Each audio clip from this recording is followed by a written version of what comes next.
folks, my name is Tom Vasel. This is Look Back, where I go back a year, 5 years, and 10 years, and tell you about the reviews I did this week, those years ago, and tell you my opinions on the game now.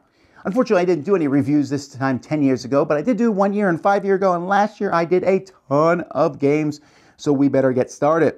First one I did was Epic Roll. This is a game where you roll dice and see what happens, and I hated it so much. It was generic fantasy. It was generic lucky rolling dice. This game is still out there, and there's a lot of people who really enjoy it. Count me as a hater, though. Then there's Gem Pack Cards. This one is like an app bring to a game where you're, think of one where you're dropping blocks and forming bigger blocks to make bigger blocks.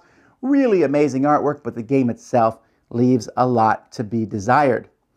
Web of Power. Jason and I took a look at this one. This one has kind of faded for me. It's over the years. It's a very solid game where you're using cards and putting out different things in different areas and advisors, and there's like 2 different types of area control. It's a pretty straight up area control game, and it's a lot of fun, but it's not as good as it used to be. Number 4 is Nitwit. Nitwit is from Matt Leacock, a party game from Matt Leacock, the guy who made Pandemic. It's basically just name something that meets several criteria. The thing about Nitwit was it let you form these weird things. You're making kind of a really funky Venn diagram. But this is one of many of these games that's come out over the last couple of years, and it's probably the best, but it's not the simplest. It's just okay. Then we have 12 Days. Now, 12 Days is kind of another Christmas game in which you are playing cards at the same time, and there's only one, and there's 12 12s, but it works. Okay, it's not fantastic, doesn't blow your mind, but the obvious, like, when do I play the right card? I'm trying to win these presents. I thought it was a clever little card game. Then we have for Crown and Kingdom. This is one where you're trying to control different people on the board, and to do that, you need to put markers on them. It's from Rio Grande. It's actually a pretty good game. It actually, though, has dropped at least a point by its component quality, which is just not that good. Rio Grande really needs to up their game in this regard. Then we have Dexicon. Dexicon is a game in which you are building words with cards, and the problem is that paperback exists. Paperback blows Dexicon away. Dexicon's a fine game, and there's some decent things to it, but I just rather play paperback any day of the week, which is why I dropped Dexicon a little. Then we have Scoundrel Society. This game from Action Phase, which is now part of Indie Boards and Cards, is a pretty solid one in which you are going to play a card each turn, and you're trying to outguess the cards other people are playing. Each person also has one card where they play that activates your special ability, so you're a little bit different than everyone else. You're trying to steal stuff in the middle. Just works out really well together. A nicely put together game. Then we have Sea of Clouds. This is a little bit of a push your luck game from Yellow. I remember the first time I played it, I was like, whoa, this is so fun. As you go through and you're flipping cards and saying, do I want these cards or do I want to flip another card? Actually, parts of Sea of Cloud have shown up in Kanagawa, I think, later on, but this base game doesn't get enough love, I think, but I really enjoy it. Then we have Concordia Salsa. Me and Jason made fun of the name of that one a little bit, but it's an expansion for Concordia that adds a wild resource and another map. Just good, more goodness all around.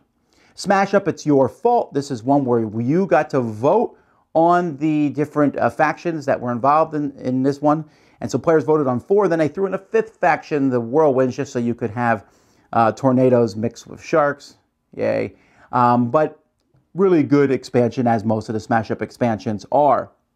Millennium Blades. I still remember the first time I've heard of Millennium Blades. It kind of really blew my mind that such a game existed, where it was a game about playing collectible card games.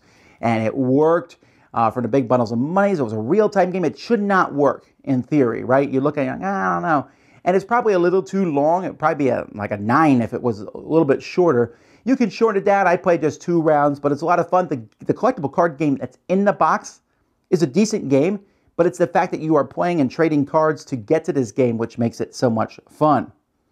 Then World's Fair 1893. World's Fair 1893 is a game in which players are collecting different sets of things. It's like a set collection game. You're trying to get different cards. You're trying to get different tiles.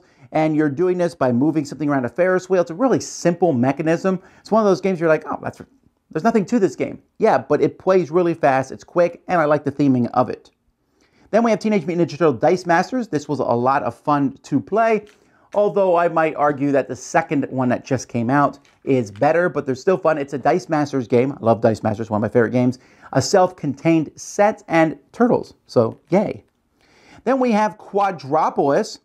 Quadrapple Asst is just it's a city building game from Days of Wonder, but I love the idea that in this game you're placing your worker next to a row or column and then taking a tile from that column and then putting that column into place of the worker that you placed. It's a very simple concept, but it allows you to build a cool city, which has a nice visual effect, great artwork. It has art like an app. But then the whole thing just comes together in a very smooth fashion, and I can't wait for the expansion to come out this year. And then finally, Twilight Struggle. Twilight Struggle. Jason and I took a look at this game, one of the greatest games of all times. The Cold War. It is this one person's playing the Soviet Union, the other person's playing the USA, and you're going back and forth, having a space race. There's just so much. It's so much meaty goodness. Definitely, if you ever get a chance, check it out. All right, let's go back 5 years ago. All right, so there I reviewed Number Please, which is a game about rolling dice and getting numbers. It's extremely forgettable. Then we have Vintage. Vintage is a game about making wine, and the game itself was fine. The problem is there are several games about making wine, and some of those games are absolutely fantastic. This one is merely okay. After that, I did a Baton. Now, Baton's an interesting one. I dropped it a little bit. This was like, ooh, commands and colors in the future. Richard Borg brought his commands and color system with like mechs. It was like, looks cool.